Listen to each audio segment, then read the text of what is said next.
Well,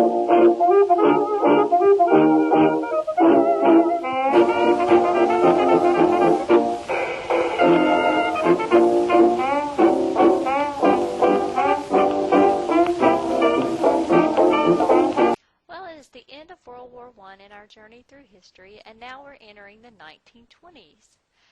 The 1920s are known as the Roaring Twenties because they brought about good times for many Americans. As we learn and discuss the 1920s, be thinking of a topic that you would like to know more about for your final project, the electronic poster.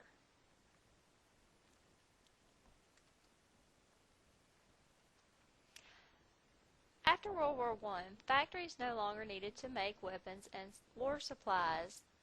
The factories didn't want to close, so instead they changed what they made from war weapons and supplies to consumer goods.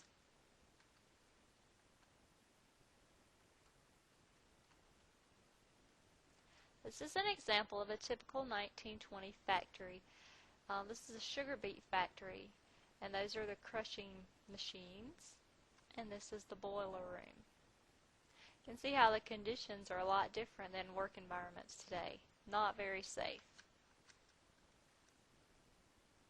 There's one group of people that did not benefit from this economic boom of the 1920s, and that was the farmers.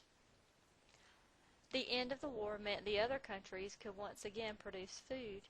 The farmers in the U.S. had crops, but no one to buy the crops.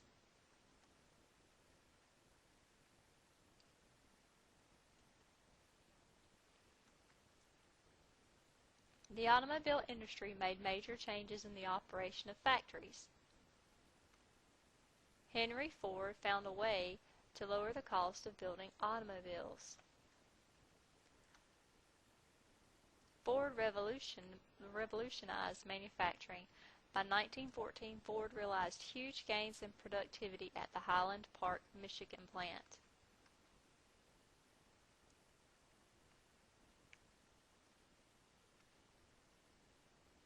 The assembly line was first used by the Ford Motor Company to assemble or make more than one car at a time.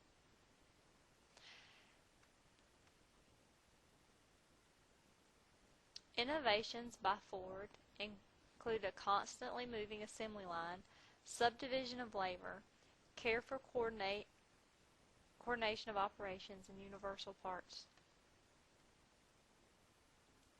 This is Henry Ford with a Model T in 1921.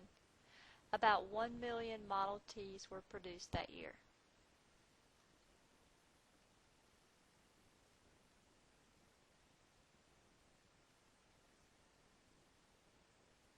The automobile created a need for supporting industries. Steel, tires, gasoline, and roads.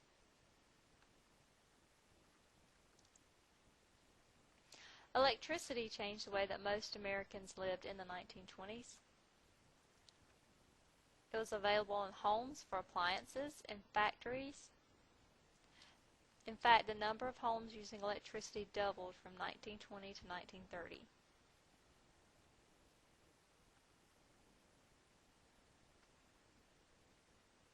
The slump in agriculture made many people move to the cities to find work.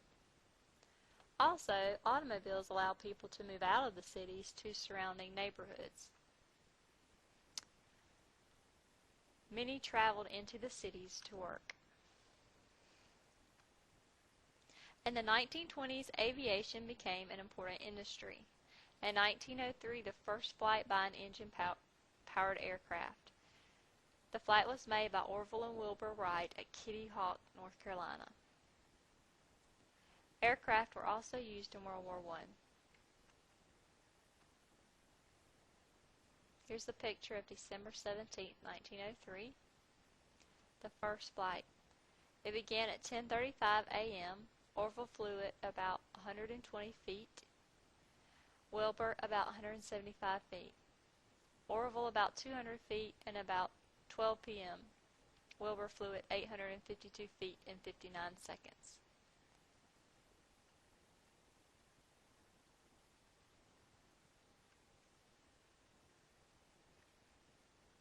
Charles Lindbergh became a hero in the 1920s.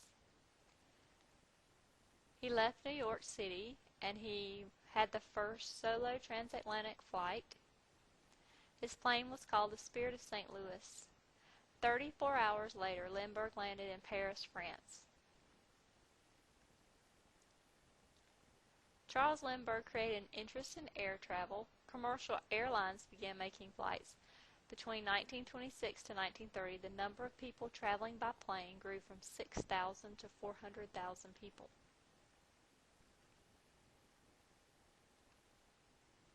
This was the plane used for the transatlantic flight that was over 3,000 miles and took 34 hours.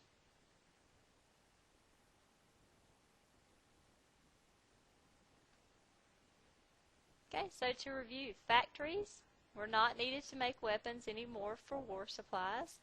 Instead, they were able to manufacture consumer goods, so people were able to enjoy buying more things. The factories made these consumer goods. One industry creates need for supporting industries and workers, so there was a lot more labor due to the automobiles. We talked about the oil and the rubber industry, the steel industry. And finally, the automobile made the greatest change in how the factories operate when Ford used the assembly line. And this innovation was good because it could make more than one thing at a time. It decreased the amount of time to make one item, and it lowered the cost of production of an item. The lower costs were then passed on to the consumer. So in fact, in 1925, a person could buy a new Ford car for about $260.